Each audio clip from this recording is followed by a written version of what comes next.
Part 1. You will hear a student and an advisor talking about facilities at a college. First, you have some time to look at questions 1 to 5.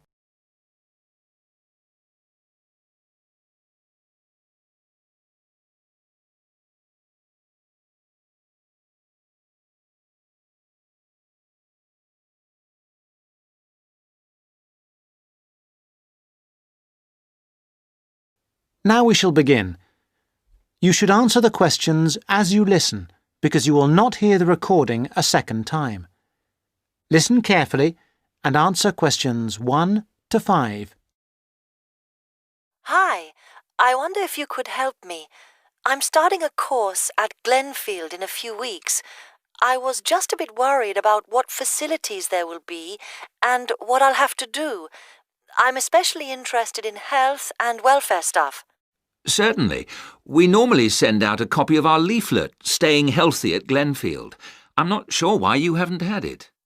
Well, could you answer a few questions for me? Firstly, I'm wondering about how I get a doctor when I arrive. Well, you can register with the University Health Centre on North Campus. And do I have to pay for that? Not to register, but if you have to get medicines, there's a prescription charge of £6.50. Okay. Well, I'm not planning to get ill. That's only going to arise if I have any problems. So, should I just go along when I arrive? That's what we recommend for peace of mind, but it's not compulsory, and if you don't live inside the catchment area, you can't in fact register there. Where do you live? Well, at the moment I'm staying at the Backpackers Hostel in Hill Street, but I will be moving from there shortly, somewhere nearer. Well, there's a map at the centre which shows you the area that the university practice can accept people from. It's what we call the yellow zone. If you live outside that area, you have to find another medical centre to register with. It sounds like I'll only qualify after I move. I think you might be right. Then, in addition to the health centre, there's a free counselling service for all students situated on the North Campus. You don't have to register. They also have drop-in sessions. I say it's free, but that's only for up to 8 sessions. Beyond that, they normally refer people elsewhere. Sounds serious. Well, it's not just for big problems.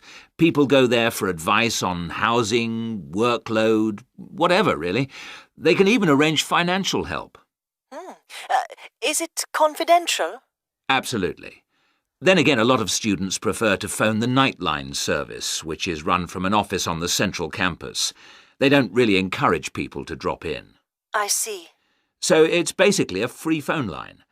The number, if you want to make a note, is 0900 762 5913. I'll say it again. 0900 762 5913. Fine. Well, I hope I won't need any of these. What I will want is access to some gym facilities. Right. Well, you'll find those on the South Campus in the Sports Centre. It's great, but it's not free. You have to present your student card and pay a fee of £22 to get a pass. But that will last you for the whole year. Before you hear the rest of the conversation, you have some time to look at questions 6 to 10.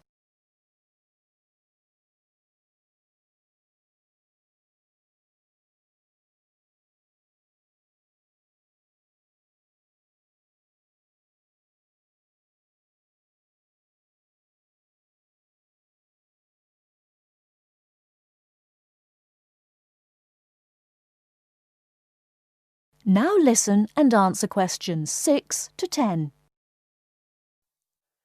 Is this information on the website? I'm afraid not. I can send you some leaflets or even resend the whole information pack if you give me your details. Could you send the whole information pack, please? Yes, that's fine. I'll have to take down some details. Could you tell me your full name? Sonia Orr. S-O-N-Y... No, I'll spell it. S-O-N-I-A. Then Orr is O-R-R. Orr. OK. And you said you were on Hills Road? Yes, but don't send it there as I'm about to move. I'll give you my new address, which is 22 Winter Gardens. That's Glenfield. And the postcode? Oh, yeah. That's GF23 9BQ. Fine. Now, we're doing a bit of data collection about who uses our services at the moment. Can I just ask a few more questions? Yes, that's fine. OK. If you're an international student, what country are you from? I'm from Switzerland. And how old are you? I'm 24. And finally, which course are you enrolled on? Right. Well, that's a bit complicated, since I'm hoping to switch to economics and history. But at the moment... I'm down to do economics and sociology. It's a joint degree. OK, I'll put that. Great. Well, I'll pop the information pack in the post, and you should get it soon. That is the end of part 1. You now have half a minute to check your answers.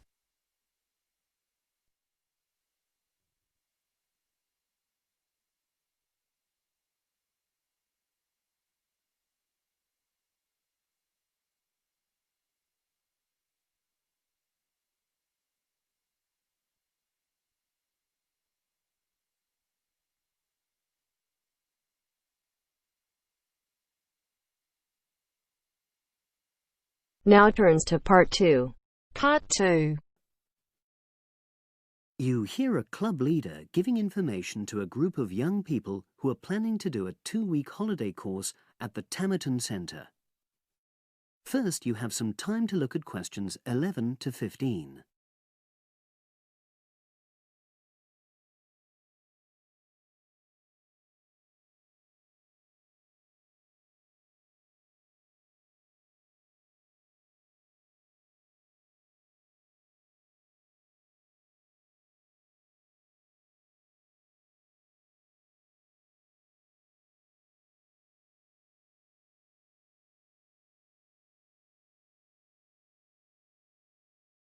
Now listen and answer questions 11 to 15. Hello, everyone. I've been asked to talk to you this afternoon about next month's trip to Tamerton Study Center for the 2-week course. Now, some of the things I'm going to say you may have already heard or read about, but I think it's important to emphasize a few key points. First of all, it's worth reminding you why Tamerton was set up in the first place, in the late 1960s. That was really before all the concern with preserving the environment, which everyone talks about these days. The idea was simply to get people out of the cities and into the country, and to find out that just being outdoors can be very rewarding. This is not going to be a holiday in the usual sense. It's called an adventure course because you'll really be stretched to your limits, but that in itself can be a positive thing. The group I took last year, for example, said that although they actually felt pretty weak and exhausted all the time, it really made them learn a lot about themselves and increased their confidence. And in the end, that's the most important thing. Now, all of you knew about policies at Tamerton before you signed up for it, so you know that in many ways it's quite old-fashioned. You don't have a lot of choice in what you do. But something which I think makes the place so special is that you get to try so many different things every day. For instance, one day you'll do climbing, and the next you'll be surveying rock pools. It's not intended that you become an expert in any of them. It's more like a taster, which you can follow up if you want. And there isn't a lot of free time. Organized activities and talks, etc., go on until 9 p.m., and lights go out at 11 p.m.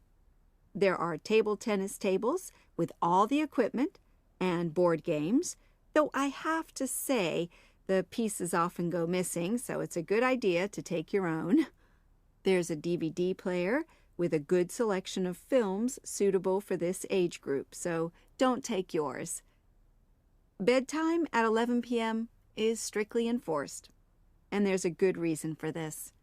You're all under 18, and we organizers need to know that all group members are accounted for in the house as we close for the night. And of course, you'll be so exhausted anyway that you'll be too sleepy to want to cause any trouble. Now you have some time to look at questions 16 to 20.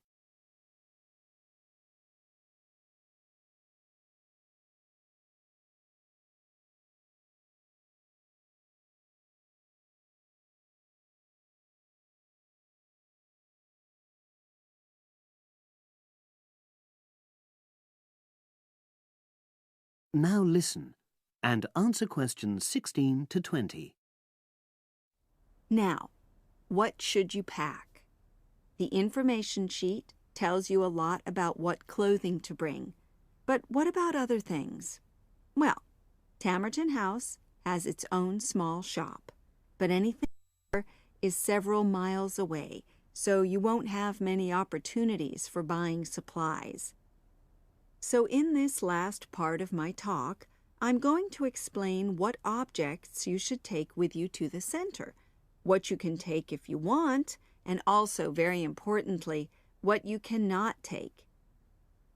Several of you came up to me before this talk and asked whether you can take things like kettles or hair dryers.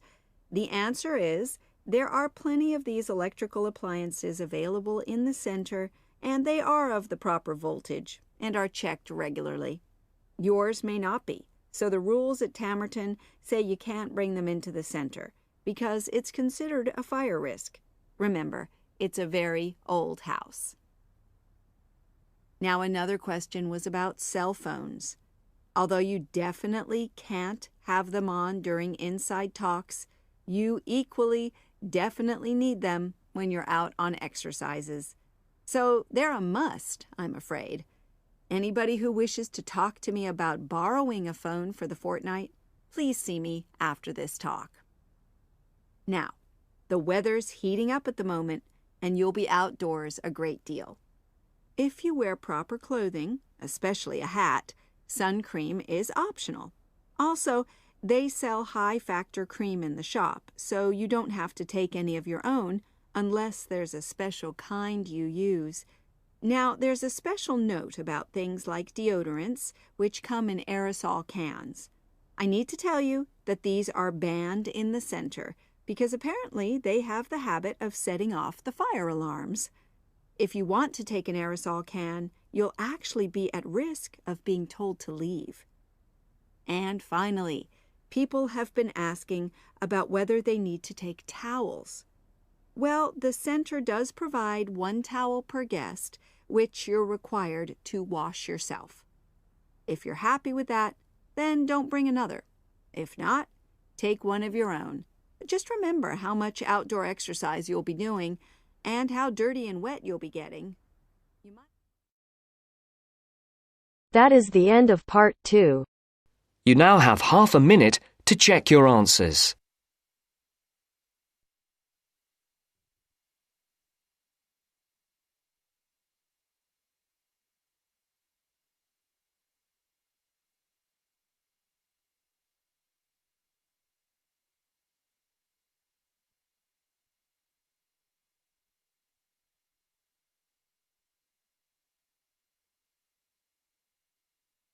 Now turns to part 3. Part 3. You will hear 2 short talks about animals. Mark is going to talk about the koala. As you listen, complete the notes with the information you need. First, you have some time to look at questions 21 to 25.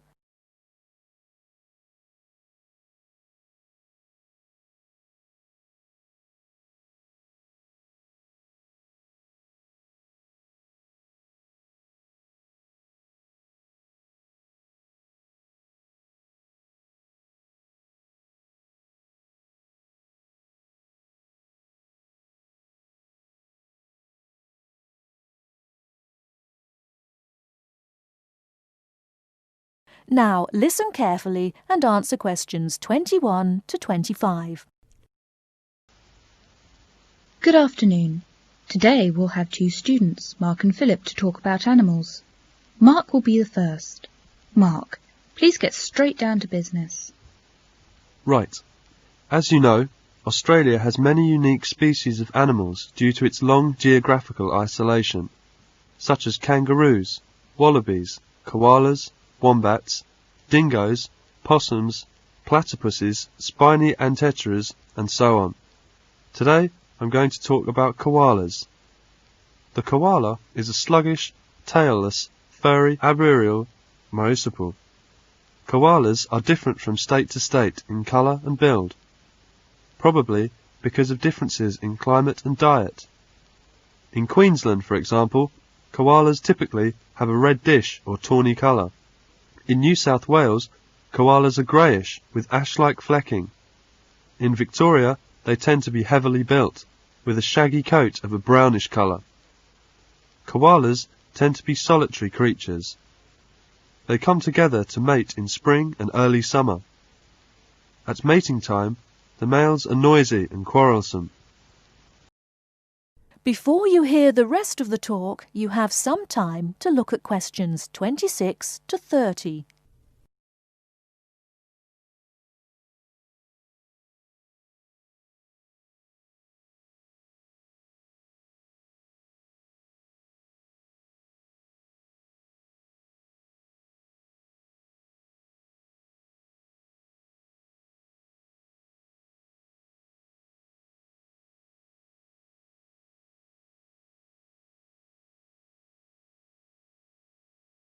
Now listen and answer questions 26 to 30. Baby koalas are born approximately 35 days after conception. Although furless and weighing only half of a gram, the baby koala climbs into the mother's pouch unaided. 6 months later, it leaves the pouch. By now, the baby koala is fully furred, and the mother carries it on her back or cuddles it to her chest for another 6 months. Normally, koalas have single babies, and twins are rare. Koalas become mature completely after 4 years, although the female is sexually mature at about 2 years. Koalas only eat gum leaves and drink no water. The Aboriginal word koala means no water. But of the 500 eucalyptus species, koalas eat only about 13.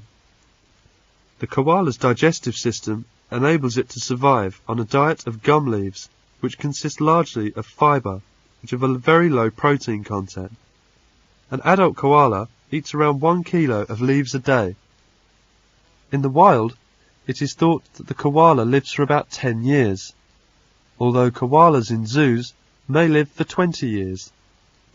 The fully grown female koala measures about 60 centimetres. Males are bigger, measuring about 80 centimetres and weighing 13.5 kilograms. The koala has 2 thumbs on each forepaw, opposed to 3 fingers. In climbing, it grips mainly with these, and uses its rear paws for a toe hold in a swift jumping action. It seems that koala may not always have looked as they do today. A recent discovered fossil jawbone indicates an animal almost twice the size of today's typical koala. Also, it may have kept to the ground and even knocked over small trees. Thank you, Mark. It's an interesting talk. Koala is my favourite animal. It's lovely and cute. Philip, now it's your turn.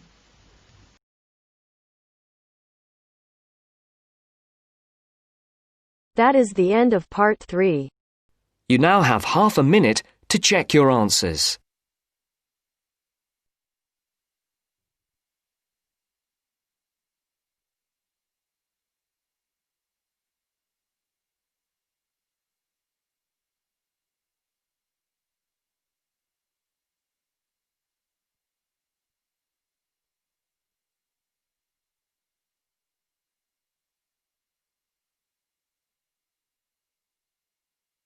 Now turns to part 4. Part 4. You will hear a short news item. Fill in the gaps in the summary below with the correct word or phrase according to what you hear. Habits. First, you have some time to look at questions 31 to 40.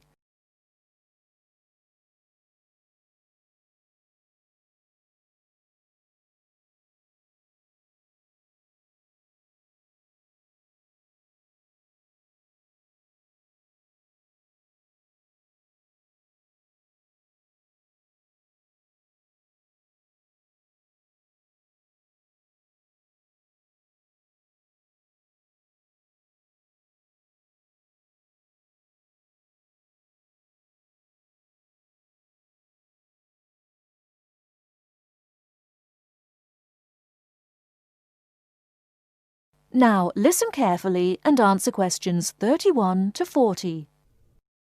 Now, listen to the news item and answer the questions. The police are continuing their investigations and, based on new leads, expect to make an early arrest.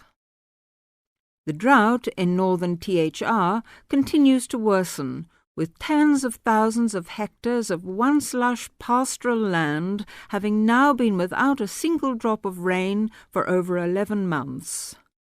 Farmers from the stricken region are beginning to despair, with meteorologists predicting that the drought is unlikely to break before Christmas. Many farmers have begun shooting their worst affected cattle, and in some cases entire flocks of sheep have been destroyed. These measures, tough and cruel though they may seem, are essential to prevent a possible outbreak of widespread disease. It is not only farm animals that are in trouble. Environmentalists are also concerned that the lack of water in rivers, lakes and streams will mean more native animals in the bush will die, unless rain comes soon. They believe the drought could have a lasting effect on the populations of such native animals as kangaroos, wallabies and koalas. Our reporter, Colin Harrison, is in Vance, talking with long-range weather forecaster Joseph Singer. Over to you, Colin. Joseph, can you give any indication as to when we might receive some rain in the affected regions of THR? Well, it's hard to say, of course, but I'm confident that the drought will break within approximately 2 months. If you look back at the data kept of previous periods of drought, over the last 100 years or so, you see a cyclic pattern of severity developing, and we're now at the short end of the last cycle. I'm fairly certain that we'll see some rain either just before or just after Christmas. Let's hope so. Thank you, Joseph. Colin Harrison from the very hot and dry town of Vance in northern THR. Meanwhile, at the CSIRO laboratories in Ottawa, encouraging developments have recently been made in the process of cloud seeding, a process by which clouds can be forced to make rain, and research scientists are to begin conducting trials of a new technique involving lasers later this month. If successful, the state government will be asked to contribute up to $5 million to establish permanent cloud seeding stations in areas most likely to be affected by drought in the future. For many farmers, though, any breakthrough will have come too late. Every week, more farming families are being forced to sell their homes, unable to survive financially, with little or no income to support them. A special assistance fund has been set up to help drought-stricken families. If you would like to send some money, you can do so by calling this number now, 001 43 8172. I'll repeat that number, 001 43 8172. That is the end of part 4. You now have half a minute to check your answers.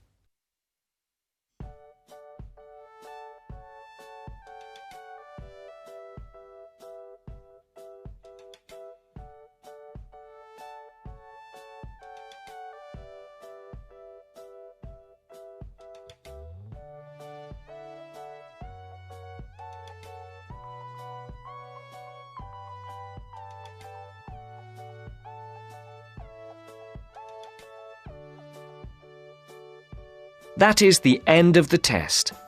You now have 10 minutes to transfer your answers to your Ielts listening answer sheet.